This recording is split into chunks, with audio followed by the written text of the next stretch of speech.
બોલો બાપુ. બાપુ શ્રી ગણેશાય નમઃ.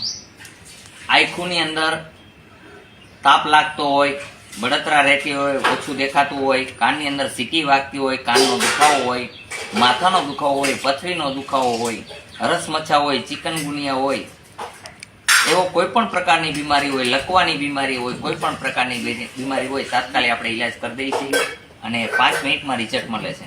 ગમે એવું શરીર બળતું હોય, પગના તળિયા બળતા હોય તો 1 મિનિટની અંદર બળતરા દૂર થવાની ગેરંટી આપીએ છીએ આપણે. આ દુનિયાની અંદર કોઈ એવો ડોક્ટર હજી લગન છે નહીં કે જે ગેરંટી આપે. જ્યારે હું ગેરંટી આપું છું, મોઢામાં ચાંદા પડ્યા હોય એને 2 દિવસમાં ઠીક કરવાની. ચિકનગુનિયા ખાલી 3 મિનિટમાં, 5 મિનિટ કહું છું પણ 3 મિનિટમાં દૂર કરી દઉં છું.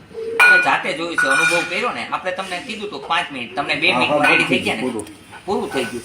એમ આવી ગેરંટી આપું, દુખાવો બંધ થઈ ગયો. એમ કે એટલી જ મિનિટના સમયની અંદર આપણે ઈલાજ કરીએ છીએ. કોઈ પણ પ્રકારની બીમારી. સંતાન બાબતમાં ખુલ્લી ચેલેન્જ છે. છોકરી જોઈ એને છોકરીની ગેરંટી છે. એમ કે છોકરા નથી થતા, 5 છોકરીઓ થઈ ગયા તો હું દીકરાની ગેરંટી આપું છું, દીકરો જ આવે. આ ગેરંટી. નિસંતાન, સંતાન થતા જ ન હોય, એ 2 પતિ પત્ની અહીંયા આવે તો હું જોઈ શકું છું કે ભાઈ સંતાન થશે કે નહીં. તો થાય એમ હોય તો 100% ગેરંટી સંતાન થાય. ઈશ્વરથી હું મોટો નથી, પણ ઈશ્વરની મારી ઉપર હનુમાનજીની એવી કૃપા છે જેને કારણે કવરી બની જાય. આ પાકી વસ્તુ. બાકી તો હું જ્યોતિષ કામ કરું છું, રોગના ઉપચાર કરું છું, હોમ હવન વિધિ પણ કરું છું. રોગના કોઈ ચાર્જ નથી. અહીંયા કોઈ દવાના પૈસા નથી.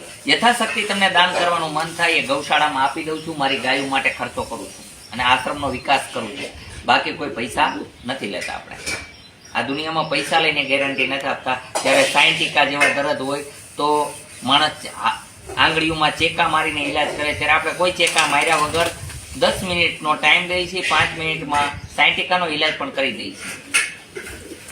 કોઈ ચાર્જ નથી. બાપુ આપણા આશ્રમનું નામ શું? અમારા આશ્રમનું નામ છે આદેશ આશ્રમ ચેતન હનુમાન, ગયણી ચોરખાન રોડ ઉપર આવેલો છે. પછી અમારા અહીં માતાજી છે શ્રી દેવલનાથ માતાજી. શેમ્પુ એક બનાવે છે દવા પર જડીબુટી નાખીને. તો એ શેમ્પુથી માથાની અંદર ખોડો થતો હોય કે વાળ ખરતા હોય એનો પણ ઈલાજ થઈ જાય છે. માતાજી એક બીજી દવા બનાવે છે, કોઈને ધાધર થાય હોય, ખરજવું થયું હોય તો એને દૂર કરવા માટે થઈને. પછી એક કબજિયાતની દવા પણ માતાજી બનાવે છે. પછી સંધિવાની દવા પણ માતાજી બનાવે છે. આપણે ગયણી ત્યાં કેટલું દૂર થાય બાપુ? ગયણીથી 2 કિલોમીટર. અને આમ થોરખાણથી? થોરખાણથી પણ 2 કિલોમીટર. અને રાણપર? રાણપરથી 4 કિલોમીટર થાય. હા બરોબર. જયારે આટકોટ થી આવો તો પેલા આટકોટ થી ગુંદાળા આવવાનું, ગુંદાળાથી ગયણી અને ગયણીથી થોરખાણ રોડ પકડો એટલે રોડ ઉપર રોડ ટચ જ આવે ને? રોડ ટચ જ છે. આદેશ આશ્રમ ચેતન હનુમાન, 2 વડલા છે, 4 કુંડી પાણીની ભરેલી રાખેલી છે ગાયો માટે થઈને. અને આવતા જતા યાત્રાળુઓ માટે પાણીની સગવડ ત્યાં રાખી છે, ટાંકી. આ નિશાન છે અને 2 બાજુ બોર્ડ છે. આદેશ આશ્રમ? હા, આદેશ આશ્રમ છે. અમે નાથ સંપ્રદાયના સાધુ છીએ. અમારું એક જ ઈચ્છા છે, જગત કલ્યાણ, અમારું કલ્યાણ, બીજું કોઈ કલ્યાણ નહીં. અને હું હરેક વ્યક્તિમાં ભગવાનને જોઈને સેવા કરું છું. માનવ સેવા જ પ્રભુ સેવા સમજુ છું.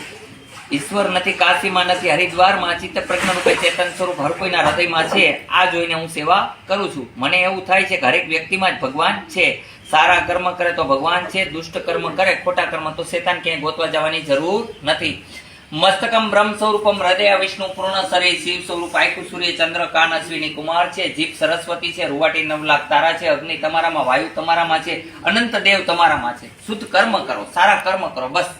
એટલે હું હરેક વ્યક્તિને અહીંયા ભગવાન સમજીને ઈલાજ કરું છું.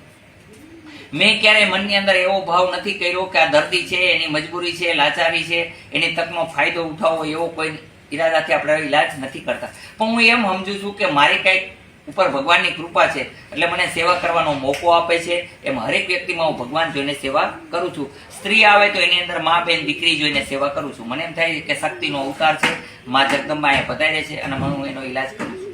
આ જ મારી ઈચ્છા, બીજી કોઈ ઈચ્છા નથી. સરસ સરસ લે બાપુ.